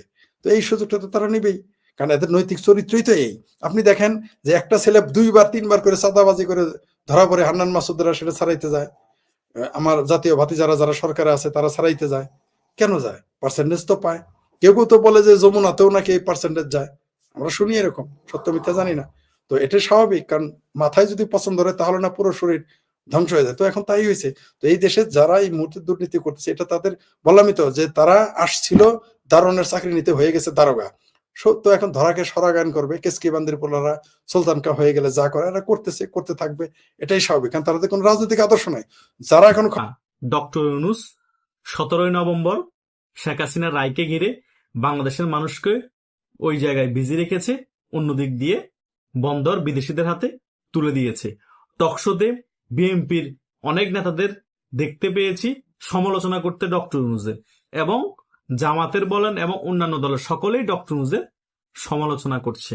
কিন্তু সশস্ত্র বাহিনীর প্রোগ্রামে দেখছি ডক্টর ইউনূসের সাথে কি হাসি খুশি ভাবে সাক্ষাৎ, সেনাবাহিনীর প্রধান কি হাসি খুশি ভাবে মলিন ভাবে ডক্টর ইউনূসের সাথে কথাবার্তা, জামাতের আমির, বিএনপির চেয়ারপারসন খালেদা জিয়া, তারপরে নাহিদ ইসলাম এনসিপির আহ্বায়ক, সকলে। তার মানে ডক্টর ইউনূস একা সিদ্ধান্তে এই বন্দর বিদেশিদের হাতে তুলে দেয়নি। এখানে এনসিপি, জামাত এবং বিএনপি ওদের সাথে কথা বলে ওদের সিদ্ধান্তেই কিন্তু তিনি বন্দর বিদেশিদের হাতে তুলে দেয়। ওদের গ্রিন সিগন্যাল ছাড়া ডক্টর ইউনূস এটা কখনোই সাহস করত না। এটা ছবিতে আমরা বুঝতে পারতেছি, কারণ সেনাবাহিনীরও গ্রিন সিগন্যাল ছিল। সেনাবাহিনী এই ব্যাপারে একটা বিবৃতি দেয়নি যে বিদেশিদের হাতে কেন বন্দর তুলে দেওয়া হবে। করিডোরের ব্যাপার নিয়ে যখন আলোচনা এসেছিল তখন কিন্তু সেনাবাহিনী একটা বিবৃতি দেওয়া হয়েছিল, আমরা সকলেই দেখতে পেয়েছি। তখন বলেছিল বিদেশিদের হাতে বা বাংলাদেশের ভিতর দিয়ে কোনো করিডোর হতে পারবে না। তাহলে বিদেশিদের হাতে যে বন্দর তুলে দেওয়া হলো সে ব্যাপারেও কিন্তু সেনাবাহিনীর একটা বিবৃতি দেওয়া প্রয়োজন ছিল, বিএনপিরও একটি অফিসিয়ালি ভাবে বিবৃতি দেওয়া প্রয়োজন ছিল, জামাত ইসলামের অফিসিয়ালি ভাবে বিবৃতি দেওয়া প্রয়োজন ছিল, এনসিপিরও অফিসিয়ালি ভাবে বিবৃতি দেওয়া প্রয়োজন ছিল। সেনাবাহিনীর হাসি দেখে সশস্ত্র বাহিনীর প্রোগ্রামে মনে হচ্ছে সকল কিছু সেনাবাহিনীর প্রধান মেটিকুলাস ডিজাইন করে তিনিই তৈরি করেছেন, আর সকলেই এমনিতেই শো, এমন মনে হলো। আদৌ কি সকল কিছুর পিছিয়ে সেনাবাহিনীর প্রধান ছিল? আমার অনেক আগে থেকেই মনে হয়েছিল, এখনো তা মনে হচ্ছে। সেনাবাহিনীর প্রধানের যোগসাজশ ছাড়া 5 আগস্ট শেখ হাসিনাকে ক্ষমতা থেকে সরানো ইম্পসিবল ছিল। আর সেনাবাহিনীর প্রধানের গ্রিন সিগন্যাল ছাড়া আমেরিকার সাথে এত সুসম্পর্ক, করিডোরের ব্যাপার, বন্দর বিদেশিদের তুলে দেওয়ার ব্যাপার, এগুলা হওয়া অসম্ভব। সেনাবাহিনীর প্রধান হয়তো এখনো করিডোরের ব্যাপারে গ্রিন সিগন্যাল দেয়নি, কিন্তু হয়তোবা সামনে দিয়েও দিবে। এই যে বন্দরটা দেওয়া হয়েছে, এখন বাংলাদেশের সার্বভৌমত্বের হুমকি হচ্ছে না? এখন বাংলাদেশ বিক্রি করে দেওয়া হচ্ছে না? সকল কিন্তু রসুনের মতো কোয়া কোয়া থেকে একজন একজনের নামে বদনাম করে, জায়গা বরাবর ফোন এক জায়গায়। মানে আওয়ামী লীগের ব্যাপারে আওয়ামী লীগ ঠেক আউট, দরকার হলে বাংলাদেশ সম্পূর্ণ বিক্রি করে দিব, বিদেশিদের হাতে তুলে দিব, বিদেশিদের সমর্থন প্রয়োজন আওয়ামী লীগ ঠেকাতে। আর্মি প্রধান বলেন, ডক্টর ইউনূস বলেন, বিএনপির চেয়ারপারসন বলেন, জামাতের আমির বলেন, এনসিপির আহ্বায়ক বলেন, সকলেই একই সুতোয় গাথা। জাস্ট তারা রাজনীতিতে জমজমট রাখার জন্য একজন আরেকজনের সমালোচনা করছে আমার মনে হচ্ছে। তারপরও জামাত বিতর্কত একটা খেলা খেলে রাখছে যাতে নির্বাচনটা না হয়। উপর দিয়ে ভিতর দিয়ে সবকিছু ভালো থাকলেও তারা নির্বাচন চায় না জামাত, কিন্তু জায়গা বরাবর সকলে ওই রসুন কোয়া কোয়া ফোন এক কান, ওই আওয়ামী লীগের ব্যাপার তখন এক জায়গায় চলে আসে। আমাদের ক্ষমতায় থাকতে হবে, আমরা ঝগড়া ফাসাদ করব, মারামারি করব, নির্বাচন দিতে দিব না আমি, তুমি নির্বাচন যেভাবে জোর জবরদস্তি করে নির্বাচন হয় নাও। বিএনপিকেও বোঝাচ্ছে সেটা, মানে তোমরা সকল কিছু করবা, তোমরা গ্রুপিং করবা, আমরা সকল কিছু করব, কোনো সমস্যা নেই। কিন্তু আওয়ামী লীগের ব্যাপারে আমরা এক জায়গায় চলে আসতে হবে। দরকার হলে ডক্টর ইউনূসকে গ্রিন সিগন্যাল দিয়ে বিদেশিদের যা কিছু তুলে দেওয়া, আমরা তুলে দেওয়ার ক্ষেত্রে সমর্থন জানাবো। বিদেশিদেরও সমর্থন আমাদের লাগবে, আমেরিকারও সমর্থন লাগবে, পাকিস্তানেরও সমর্থন লাগবে, কারণ ভারত এখন আমাদের শত্রু, ভারত আমাদেরকে সমর্থন দিবে না। তাই বাংলাদেশের অনেক কিছু বিদেশিদের তুলে দিয়ে তাদেরকে খুশি করে তাদের সমর্থনটা নিয়ে পাতানো নির্বাচনটা দিয়ে বিএনপি ক্ষমতায়, আমরা বিরোধী দলে। এত কিছু হয়ে যাওয়ার পরও জামাত চাচ্ছে না নির্বাচন, এটাই হচ্ছে বাস্তবতা। কারণ জামাত হচ্ছে মুনাফেক, সামনে একটা বলবে, ভিতরে আরেকটা নিয়ে বসে থাকবে। এই সেনাবাহিনীর প্রধান ওয়াকারুজ্জামানকে আমার তেমন মনে হচ্ছে মুনাফেক টাইপসে। তিনি জায়গায় চোখ পল্টে নিয়ে নিয়েছেন শেখ হাসিনার সাথে, অথচ শেখ হাসিনাই ওনাকে সেনাবাহিনীর প্রধান বানিয়েছে। এবং সেনাবাহিনীর প্রধান হওয়ার পরে তার কিছু মাস পরে শেখ হাসিনার পতন হয়ে যায়। এখন হাসাহাসি করে দেশের সার্বভৌমত্ব হুমকি মধ্যে ফেলে দিয়ে দেশের বন্দর ডক্টর আরেকজনের হাতে তুলে দেয়, কোনো বিবৃতি নেই, ডক্টর সাথে হাসাহাসি করে পিছিয়ে এভাবে করে দাঁড়িয়ে আছে, এভাবে ওনাকে সেনা পদক দিচ্ছে ডক্টর ইউনূস। আবার নাকি ফিল্ড মার্শাল করতে চেয়েছিল এই ওয়াকারুজ্জামানকে আরো সম্মান দিয়ে। বাংলাদেশে এ পর্যন্ত কোন সেনাবাহিনীর প্রধান ফিল্ড মার্শাল পদক পায়নি, সর্বোচ্চ একটি পদ সেনাবাহিনীর মধ্যে, সেই পদটাও নাকি ওয়াকারুজ্জামানকে দিতে চাচ্ছিল, এটা নিয়ে গুঞ্জন হয়েছিল। সেনাবাহিনীর প্রধান কোন পন্থী, এই পন্থী সেই পন্থী আলোচনার কথা বাদ দেন, সে যে বাংলাদেশ পন্থী না, সে যে অ্যান্টি আওয়ামী লীগার, সে যে পাকিস্তান পন্থী, এটা মোটামুটি ক্লিয়ার হয়ে গিয়েছে গতকালকের বিভিন্ন ছবি দেখে। মোটেই সে আওয়ামী লীগকে বাংলাদেশের রাজনীতি করতে দেওয়ার পক্ষে না, বাংলাদেশ আওয়ামী লীগ রাজনীতিতে ফিরে আসুক সেটার পক্ষেও না। এখন অনেকেই এটা দেখে মনে করছে আওয়ামী লীগ সে কারণে ফিরতে পারবে না, কারণ ওয়াকারুজ্জামানও ফিরুক, আওয়ামী লীগ সেটা চায় না। আরে ভাই, ওয়াকারুজ্জামানকে আজীবন সেনাবাহিনীর প্রধান থাকবে? ওয়াকারুজ্জামান সেনাবাহিনীর প্রধান থাকলো, সে আওয়ামী লীগ যদি সংগঠিত রাজপ্রধান এবং ইন্ডিয়ার সাপোর্ট নিয়ে, জনগণের সাপোর্ট নিয়ে তাদের দাবি আদায় করতে পারে, সেনাবাহিনী কি করবে? শেখ হাসিনা যখন পতন হয়েছিল, প্রথম অনেকদিন তো পুলিশ, সেনাবাহিনী, র্যাব, বিজিবি শেখ হাসিনার পক্ষে ছিল, তবুও কি পতন ঠেকাতে পেরেছে? যখন অবস্থা বেগতিক হয়ে যাবে তখন সেনাবাহিনীর প্রধান সব পল্টি খেয়ে যেতে বাধ্য, সেনাবাহিনীর প্রধানকে আরেক পক্ষ সেনাবাহিনীর কু করে দিতে বাধ্য। বাংলাদেশের সকল সেক্টর তখন পল্টি খেয়ে গিয়ে আওয়ামী লীগের পক্ষে চলে আসবে, কারণ ক্ষমতার পূজারী বাংলাদেশের মানুষ, যেদিকে ক্ষমতার ভারসাম্য সেদিকেই বাংলাদেশের মানুষ ধাবিত হয়। এটাই হচ্ছে বাংলাদেশের রাজনীতিক কালচার। এতদিন প্রত্যেকটা জায়গায় আওয়ামী লীগের জয় জয়কার, অলিতে গলিতে শুধু আওয়ামী লীগের দেখতে পেতাম, কিন্তু শেখ হাসিনার পতনের অবস্থা যখন হয়েছে, যখন পতন হয়ে গিয়েছে, বাংলাদেশে কোথায় এখন আওয়ামী লীগের খুঁজে পাচ্ছেন? যারা কট্টর আওয়ামী লীগকে সমর্থন করে তারাই শুধু এখন কথা বলছে, তারাই এখন বুক ফুলিয়ে আওয়ামী লীগ করছে বলছে, কিন্তু অনেকে সমর্থন করে কিন্তু ভয়ে বলতে পারছে না। এটাই হচ্ছে বাংলাদেশের রাজনীতির রিয়েলিটি, আপনি মানেন আর না মানেন। তাই ওই রকম প্ল্যাটফর্ম তৈরি করতে হবে, সেনাবাহিনীর প্রধান আওয়ামী লীগের বিপক্ষে থাকুক, ফিরে আসতে পারুক আর না পারুক, সেদিকেও সেনাবাহিনীর প্রধান মনোযোগী না হোক, কিন্তু আওয়ামী লীগের ফোকাস একটাতে দিতে হবে, আমরা পারবো। আমরা এর আগেও করে দেখিয়েছি কিভাবে। তিনি সফল হয়েছেন দীর্ঘকাল ক্ষমতায় থাকার কারণে।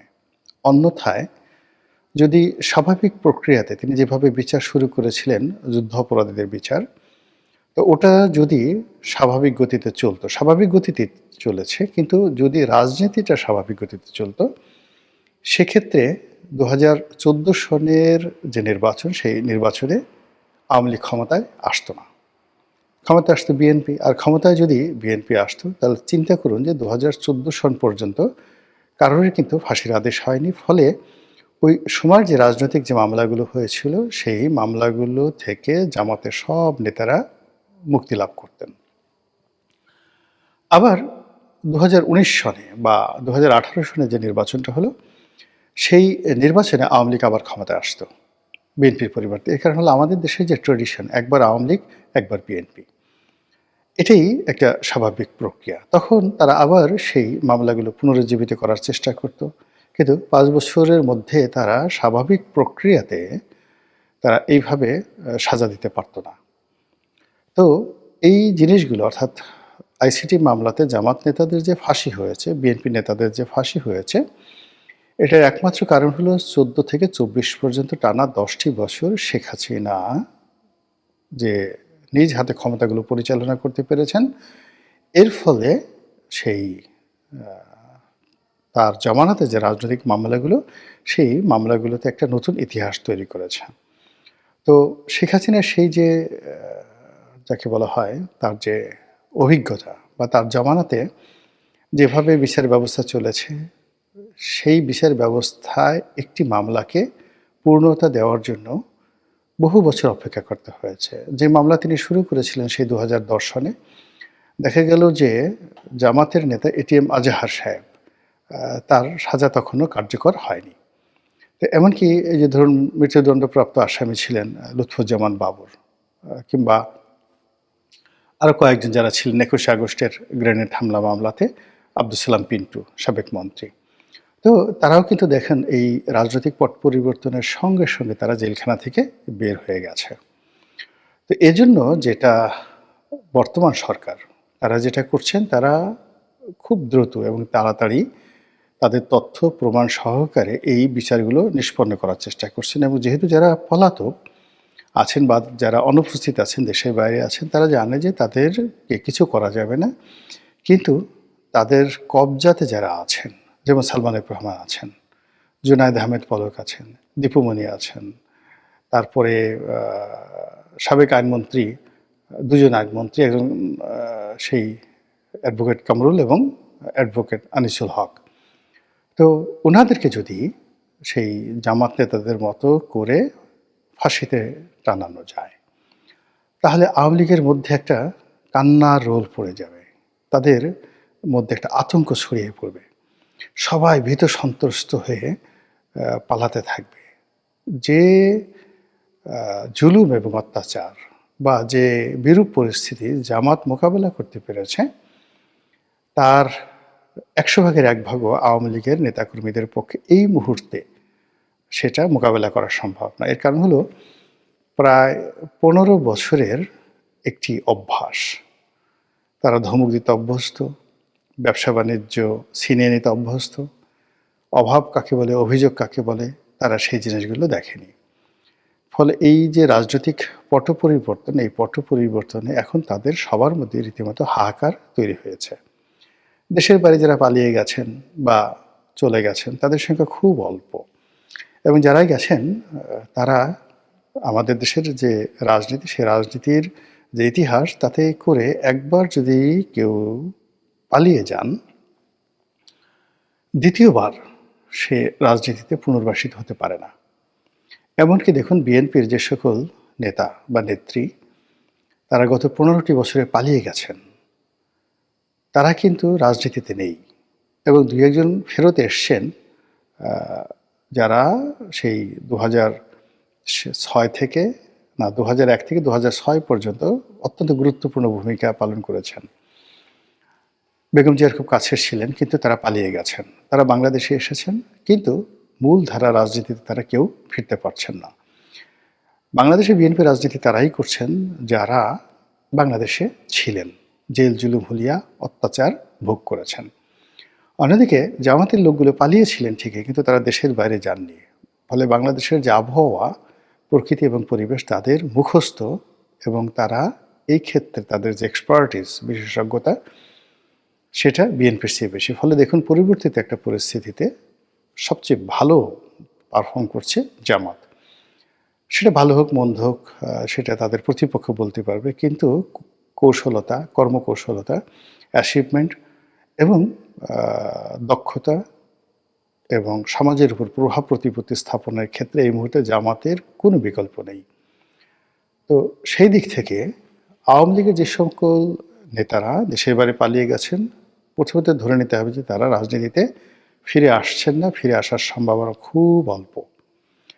দ্বিতীয়ত, যারা বাংলাদেশে অবৈধ টাকা উপার্জন করেছেন, এখন টাকার একটা অংশ বিএনপিকে দিচ্ছেন বা অন্য জামাতকেও দিচ্ছেন হয়তো কেউ কেউ, তারপরে কোনো মতে বর্ণচোরা হয়ে, রাজ সাক্ষী হয়ে নিজেদের পিঠ বাঁচানোর চেষ্টা করছেন, এদের রাজনৈতিক ভবিষ্যৎ শেষ।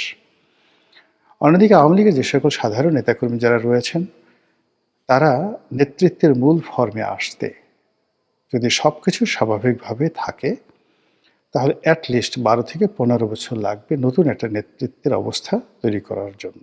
এটা হলো স্বাভাবিক। এখন যেই জিনিসটি বর্তমান সরকার বা এখন যারা রাজনীতি পরিচালনা করছেন পর্দার আড়ালে থেকে কিংবা ডিপ স্টেট পলিসির থিওরি অনুযায়ী, তারা যে কাজটি করছেন সেটি হলো বিদেশে যারা আছেন তারা যেন হতোদ্যম হয়ে পড়েন, এবং তাদের হাতে যে অর্থ রয়েছে, বিত্ত রয়েছে, তারা যেন কোনো অবস্থাতেই আওয়ামী লীগের বাংলাদেশে যে সকল লড়াকু সৈনিক রয়েছে তাদের পেছনে বিনিয়োগ করতে না পারেন। এটা হলো এক কাজ। 2 নম্বর হলো যে আগামীতে আওয়ামী লীগের যারা নেতৃত্ব রয়েছেন সেই সকল নেতৃত্ব যেন মূল ধারা রাজনীতিতে আসতে না পারে, ফ্রন্টিয়ার লাইনে এসে তারা যেন তাদের প্রতিপক্ষ বিএনপি এবং জামাতের জন্য হুমকি হতে না পারে, এই জন্য তাদের মনে ভয় ধরাতে হবে। আর এই ভয় ধরানোর জন্য এই যে শেখ হাসিনার বিচার, আর অন্যদিকে যাকে বলা হয় জেলখানাতে যারা আছেন তাদের বিচার তারা খুব দ্রুততার সাথে করতে চাচ্ছে ভয় ধরিয়ে দেওয়ার জন্য। তো আসলে এর ফলে কি হবে আগামীতে, সে বিষয়গুলো নিয়ে আমি আলোচনা করব। কিন্তু ইতিমধ্যে যেটি আপনারা লক্ষ্য করেছেন যে শেখ হাসিনার বিচারের রায় হওয়ার সঙ্গে সঙ্গে কন্টেম্পোরারি আরও কতগুলো খবর সামনে চলে এসেছে। সেটি হলো রিফাইন্ড আওয়ামী লীগ, অর্থাৎ শেখ হাসিনা রায় হয়েছে, তার ফাঁসির আদেশ হয়েছে, কাজেই তিনি আর রাজনীতিতে আসছেন না। তার যে অধ্যায়, তার যে চ্যাপ্টার, এটা ক্লোজ হয়ে গেছে। এখন নতুন একটা রিফাইন্ড আওয়ামী লীগ হবে। সে আওয়ামী লীগ কে করবে? সে আওয়ামী লীগের নাম আসছে জনাব সাবির হোসেন চৌধুরীর, সে আওয়ামী লীগের নেতৃত্বের নাম আসছে সেলিনা হায়াত আইভীর। সত্য মিথ্যা এটা কোনো বিষয় নয়, বা তাদের সঙ্গে কারো যোগাযোগ হয়েছে কি হয়নি এটা কোনো বিষয় নয়, কিন্তু এই প্রচারগুলো করা হচ্ছে। আর এই প্রচারগুলো করা হচ্ছে মূলত আওয়ামী লীগের যারা মূল নেতৃত্ব রয়েছেন তাদেরকে হতোদ্যম করে দেওয়ার জন্য। আপনারা সবাই জানেন যে সেলিনা হায়াত আইভী ডাই হার্টেড আওয়ামী লীগ, এতে কোনো সন্দেহ নেই। কিন্তু আওয়ামী লীগের সঙ্গে তার সম্পর্কটা ঠিক ওইরকম হৃদ্যতাপূর্ণ ছিল না। শেখ হাসিনা সবসময়ই জনাব শামীম ওসমানকে বেশি পছন্দ করতেন আইভীর তুলনায়। আর আইভী বা শামীম ওসমান তারা নারায়ণগঞ্জের রাজনীতিতে ইটস কোয়াইট ওকে, কিন্তু ন্যাশনাল পলিটিক্সে আওয়ামী লীগের সেক্রেটারি রূপে বা যাকে বলা হয় আওয়ামী লীগের কোনো গুরুত্বপূর্ণ পদ পদবিতে থেকে সারা বাংলাদেশের নেতাকর্মীদের মধ্যে যাকে বলা হয় একটা প্রভাব বিস্তার করবেন, এটা সেলিনা হায়াত আইভীকে দ্বারা হবে না, নাম্বার ওয়ান। নাম্বার টু হলো যে সাবির হোসেন চৌধুরীকে দেওয়া হবে না। সাবির হোসেন চৌধুরী বেসিক্যালি ভদ্রলোক মানুষ। তার জন্য সবচেয়ে উত্তম যেটা ছিল, তিনি যদি স্পোর্টস মিনিস্টার হতেন, তিনি যদি বন পরিবেশ মন্ত্রী যেটা ছিলেন সেটাকে পূর্ণ মাত্রায় কাজ করতে পারতেন, এবং তিনি যদি ফরেন মিনিস্টার হতেন, পররাষ্ট্রমন্ত্রী হতেন, তাহলে তিনি সবচেয়ে ভালো করতেন। এমনকি স্পিকার হিসেবে তিনি ভালো করতেন, রাষ্ট্রপতি হিসেবে তিনি ভালো করতেন। কিন্তু তার যে বডি কনস্ট্রাকশন এবং তার সঙ্গে সঙ্গে তার বয়স কিন্তু একেবারে তিনি নেহায়েত কচি খোকা নন, তার যথেষ্ট বয়স হয়েছে। তো মাঠে রাজনীতি তিনি আসলে কখনো করেননি। শেখ হাসিনা তাকে পিক করেছেন এলিট সোসাইটি থেকে, অর্থাৎ একটা সময় আওয়ামী লীগের মধ্যে ধনাঢ্য ব্যক্তিদের অভাব ছিল। শিক্ষিত এবং সম্ভ্রান্ত পরিবার থেকে এসে কেউ আওয়ামী লীগের রাজনীতি করবে এই কথাটা আসলে লোকজন বিশ্বাস করতো না। এই জন্য আওয়ামী লীগ সেই 1991 সনের পর থেকে ধনীদের মধ্য থেকে, উচ্চ বংশীয় লোকজনের মধ্য থেকে, সেনাবাহিনীর কর্মকর্তাদের মধ্য থেকে, আমলা কামলাদের মধ্য থেকে আস্তে আস্তে তারা কিন্তু রিক্রুট করতে থাকে। তো এরই ধারাবাহিকতায় সাবির হোসেন চৌধুরী যে নন পলিটিক্যাল পার্সন, তিনি একজন এমিনেন্ট ব্যবসায়ী, ভালো পরিবার থেকে আসছেন, কিন্তু রাজনীতির সঙ্গে তার কোনো সম্পৃক্ততা ছিল না। তো সামহাও তার সঙ্গে সালমান এফ রহমানের একটা ভালো সম্পর্ক ছিল, পারিবারিক সম্পর্ক, তাদের মধ্যে আত্মীয় হয় দূর সম্পর্কে। তারপরে শেখ হাসিনার খুব ঘনিষ্ঠ একজন মানুষ ছিলেন, তার নাম হলো জনাব হারুনা রশিদ, নোয়াখালী থেকে এমপি হয়েছিলেন। তিনি মূলত শেখ কামালের খুব ঘনিষ্ঠ বন্ধু, এই কারণে শেখ হাসিনা তাকে খুব পছন্দ করতেন। তো আবাহনী ক্লাবের কারণে সাবির হোসেন চৌধুরী এমনি ক্রীড়া অনুরাগী অনেক আগের থেকেই, তো তিনি আবাহনী ক্লাবের সাথে জড়িত ছিলেন। তো সেই আবাহনী ক্লাবের সাথে আবার হারুন সাহেবের খুব ভালো সম্পর্ক, তিনিও সেটার পরিচালক ছিলেন, সালমান এফ রহমান সেটার পরিচালক ছিলেন। সেই সুবাদে সাবির হোসেন চৌধুরী শেখ হাসিনার কাছাকাছি চলে যান, বা শেখ হাসিনা সাবির হোসেন চৌধুরীর ব্যাপারে ইন্টারেস্টেড হন। আর অন্যদিকে ফুটবল নিয়ে, ক্রিকেট নিয়ে তার যে অভিজ্ঞতা, সেই কারণে তিনি রাজনীতিতে আসেন, এবং শেখ হাসিনা তাকে পলিটিক্যাল সেক্রেটারি বানিয়েছেন, সচিব বানিয়েছেন। তিনি প্রাণান্ত চেষ্টা করেছেন। 21 আগস্টের গ্রেনেড হামলাতে তিনি আহত হয়েছেন, এবং 2001 থেকে 2006 সনের এই সময়টিতে তিনি বিএনপির দ্বারা নিদারুণভাবে নির্যাতিত হয়েছেন। কিন্তু তৃণমূলের রাজনীতি বলতে যেটি বোঝায়, যেটি আব্দুর রাজ্জাক সাহেব যেটি করে গেছেন, তোফায়েল সাহেব যেটি করে গেছেন, আমু সাহেব যেটা করে গেছেন, সারা বাংলাদেশ চষে বেড়ানোর যে রাজনীতি আব্দুল জলিল যেটা করে গেছেন, ইভেন ওবায়দুল কাদের সাহেব যেটা করে গেছেন, এটা বেসিক্যালি সাবির হোসেন চৌধুরীকে দ্বারা সম্ভব নয়। তিনি এই কাজে অভ্যস্ত নয়। তিনি যদি এক সপ্তাহ সেই দক্ষিণ বাংলায় ঘুরে আসেন, তারপরে তাকে অন্তত পক্ষে 2 মাস ট্রিটমেন্টের জন্য সুইজারল্যান্ডে থাকতে হবে। তো এই জিনিসগুলো বাস্তব সম্ভব নয়। ফলে দেখুন সাবির হোসেন চৌধুরীর পক্ষ থেকে কিন্তু কোনো টুশব্দ বা রা নেই। তো লোকজন প্রচার করা হচ্ছে এই কারণে মূলত আওয়ামী লীগকে অবদমিত করার জন্য। তো এখানে একটা ব্যাপার হলো যে আওয়ামী লীগ কিন্তু অবদমিত হচ্ছে না। অবদমিত হচ্ছে না এই কারণে যে আওয়ামী লীগ যারা দেশের বাইরে আছেন, বিশেষ করে ইন্ডিয়াতে যারা আছেন, তারা শতভাগ একদম 100%, 19-20 নয়, তারা বিশ্বাস করেন যে তারা বাংলাদেশে ফিরে আসতে পারবেন এবং ফিরে আসবেন।